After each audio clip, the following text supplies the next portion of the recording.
विकास की नई ऊंचाइयों के साथ जनता को राहत भी हो, यह निर्णय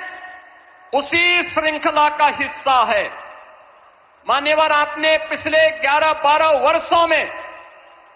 नए भारत को प्रत्येक क्षेत्र में जो विकसित भारत की दिशा में अग्रसर करने के लिए कदम बढ़ाए हैं, आज वह हमें हर एक सेक्टर में देखने को मिल रहे हैं। ये नोएडा इंटरनेशनल एयरपोर्ट इसी श्रृंखला का हिस्सा है। आज आपके कर कमलों से इस नव निर्माण की इस नई इकाई का लोकार्पण होने जा रहा है और यह नवसृजन उत्तर प्रदेश को ग्लोबल एविएशन के मैप पर एक नए सिरे से प्रस्तुत करने का कार्य कर रहा है। बहनों और भाइयों, आदरणीय प्रधानमंत्री जी का विजन है। कांग्रेस और समाजवादी पार्टी जैसे दलों ने जिस देश को और जिस प्रदेश को देश के अंदर अपने नकारेपन के कारण डेवलपमेंट के एक बॉटल नेक के रूप में छोड़ दिया था, पिछले 2002 से लेकर के 2017 तक लगातार उत्तर प्रदेश ने उस जलालत झेली है, उस प्रकार की अराजकता का शिकार रहा है, उस प्रकार की व्यवस्था का शिकार बना है। लेकिन आदरणीय प्रधानमंत्री जी के मार्गदर्शन में पिछले 12 वर्षों के अंदर देश ने और पिछले 9 वर्ष के अंदर उत्तर प्रदेश ने एक डबल इंजन की सरकार आने के उपरांत जो स्पीड पकड़ी है, आज वह बॉटल नेक से ब्रेक थ्रू के रूप में अपनी एक नई पहचान को सबके सामने प्रस्तुत कर रहा है। मान्यवर, आपने इस एयरपोर्ट का शिलान्यास 25 नवंबर 2021 को किया था और आज आपके कर कमलों से इस एयरपोर्ट के प्रथम फेज का उद्घाटन का कार्यक्रम भी हो रहा है। ये डबल इंजन की स्पीड यही है और यही स्पीड जो आपने हमेशा कहा है, वह स्पीड वही है कि जिसका आधारशिला रखो, जिसका शिलान्यास रखो, उसका उद्घाटन भी करो और जिसका शिलान्यास आपने रखा था, आज आप ही ने उसका उद्घाटन का कार्यक्रम भी आपके कर कमलों से होने जा रहा है। नोएडा एयरपोर्ट परियोजना के माध्यम से लाखों नौजवानों के लिए रोजगार प्रत्यक्ष और अप्रत्यक्ष रूप से सृजित होंगे। यमुना एक्सप्रेसवे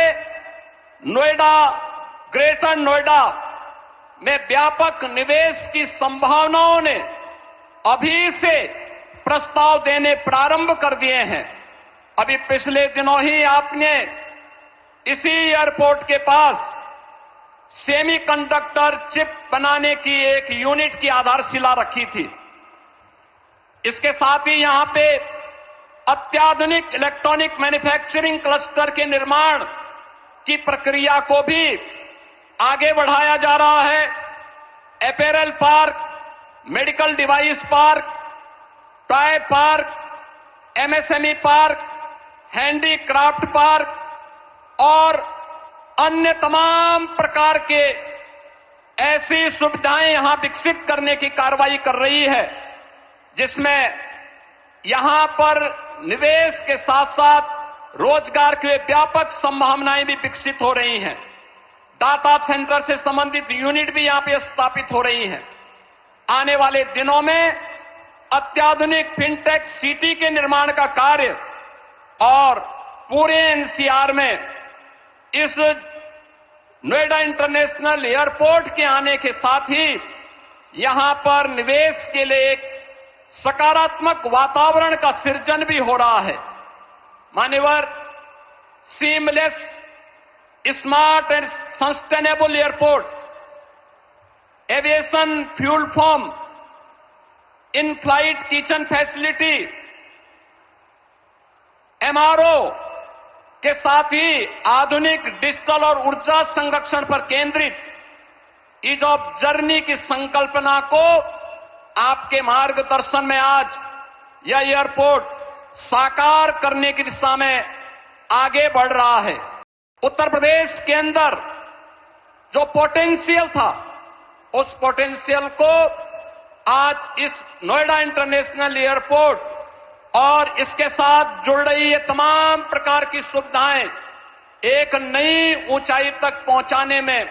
निर्णायक भूमिका का निर्वहन करेगा। मान्यवर, आपने हमेशा से हम सबको एक मार्गदर्शन दिया है कि जो भी करना है, बड़ा करना है, बड़ा सोचना है और बड़ा बनने की दिशा में उसे अग्रसर करना है। ये इंटरनेशनल एयरपोर्ट जिसके निर्माण की दिशा में ज्यूरिक इंटरनेशनल एयरपोर्ट ने अपनी भूमिका का निर्वहन किया,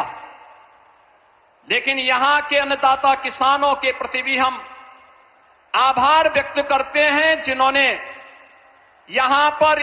इंटरनेशनल एयरपोर्ट के निर्माण की दिशा में, जहां पर पहले तमाम प्रकार के आंदोलन चलते थे, उनके साथ डायलॉग बनाने के साथ ही जब उन किसानों को समयबद्ध मुआवजा और पुनर्वास के कार्यक्रम के साथ जोड़ा गया, तो आज 13,000 एकड़ लैंड नोएडा इंटरनेशनल एयरपोर्ट के लिए यहां के अन्नदाता किसानों ने यहां पर उपलब्ध करवाने में भी अपना योगदान किया है। और इसके लिए मैं यहां के अन्नदाता किसानों को विशेष रूप से हृदय से धन्यवाद दूंगा कि जिन्होंने इस पूरी प्रक्रिया में अपना सकारात्मक योगदान दिया और यहां के जनप्रतिनिधियों के साथ मिलकर के विकास के इस कार्यक्रम को आगे बढ़ाया है।